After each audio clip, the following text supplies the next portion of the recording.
turma, tudo bem com vocês? Eu espero que sim! Nossa aula de hoje é sobre medidas de comprimento. O que é comprimento? Comprimento é o tamanho. Antigamente, quando as pessoas precisavam medir alguma coisa que elas não tinham instrumentos para medir, elas utilizavam partes do corpo delas para efetuar essa medida. Por exemplo, elas utilizavam palmos, polegadas, pés. Mas vamos pensar com a tia Luciana. Vocês concordam que essas medidas não são iguais? Porque o meu pé, por exemplo, tem 20 e poucos centímetros. O pé de um homem adulto geralmente tem 30 centímetros. E o pé de uma criança tem uns 15 centímetros ou menos. Então, como que eu vou saber qual é o comprimento exato daquela porta se eu não tenho um único padrão de pé, um único tamanho?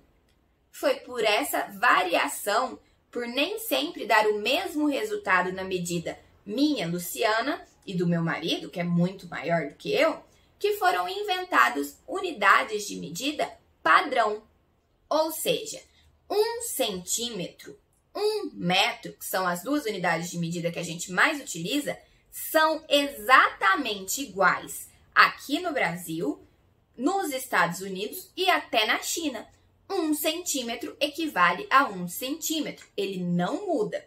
Já que nós falamos de centímetros e de metros, vamos ver quanto vale 1 centímetro? 1 centímetro é esse tamanhozinho aqui, ó. Olha como é pequenininho. Isso é 1 centímetro. Bem pequenininho. Então, eu utilizo a medida de centímetros para medir coisas ou pessoas menores. Agora, vamos ver quanto é 1 metro. 1 metro equivale a 100 centímetros. Vamos ver qual é o tamanho do metro, então? 1 metro é exatamente esse tamanho. Daqui, dessa minha mão, até a outra mão. Viram como é grande? Quase nem coube aqui no vídeo. Então, eu utilizo o metro para medir coisas, objetos ou pessoas maiores. O centímetro, então, para coisas ou pessoas menores e o metro para coisas ou pessoas maiores. Entendido? Por exemplo, eu, Luciana, tenho 1 metro e 57 centímetros de altura. 1 metro completo mais 57 centímetros de altura.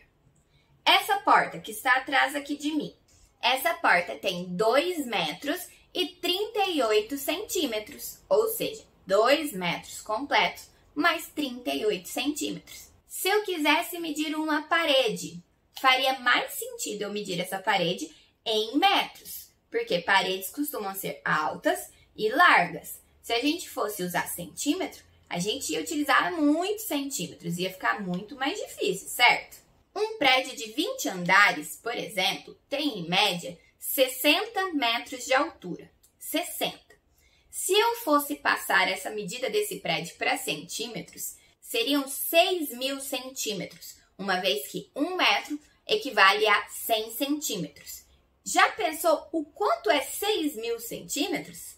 Aproximadamente um prédio de 20 andares. Agora vocês já têm mais ou menos essa ideia na cabeça de vocês. Agora que eu já sei que eu utilizo centímetros para medir pessoas, objetos, animais ou coisas pequenas, menores, e metros para medir pessoas, prédios, animais muito grandes, vamos aprender quais são as ferramentas que eu utilizo para medir esse tipo de objeto?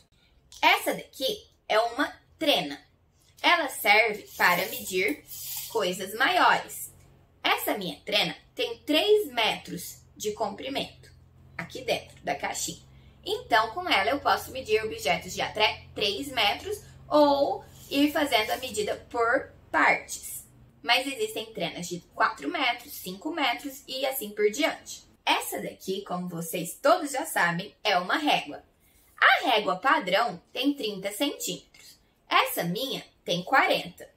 Quando vocês forem olhar, cada risquinho maior desse da régua equivale a 1 centímetro. Então, essa partezinha da régua é 1 centímetro, 2 centímetros, 3 centímetros. Peguem a régua de vocês e façam essa leitura dos centímetros.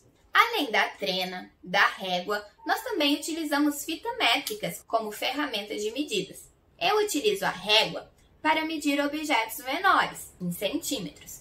Quando eu preciso medir em metros, eu posso utilizar a trena ou a fita métrica. Então, pensem rápido, o que é maior, 1 centímetro ou 1 metro? 1 metro? 1 metro tem quantos centímetros? 100, muito bem. Lembrando que 1 centímetro é esse tantinho e 1 metro esse tantão. Nas atividades dessa semana, preciso que vocês treinem bastante medir, meçam tudo aí que tiver na sua casa. Peça ajuda para o papai, para a mamãe, para um adulto. Façam as atividades direitinho e memorizem. Eu utilizo centímetros para objetos menores e eu utilizo metros para objetos maiores. E eu utilizo a régua para medir objetos menores e a trena ou a fita métrica para objetos maiores, certo? Eu espero que vocês tenham gostado da aula de hoje. Um beijo e até a próxima!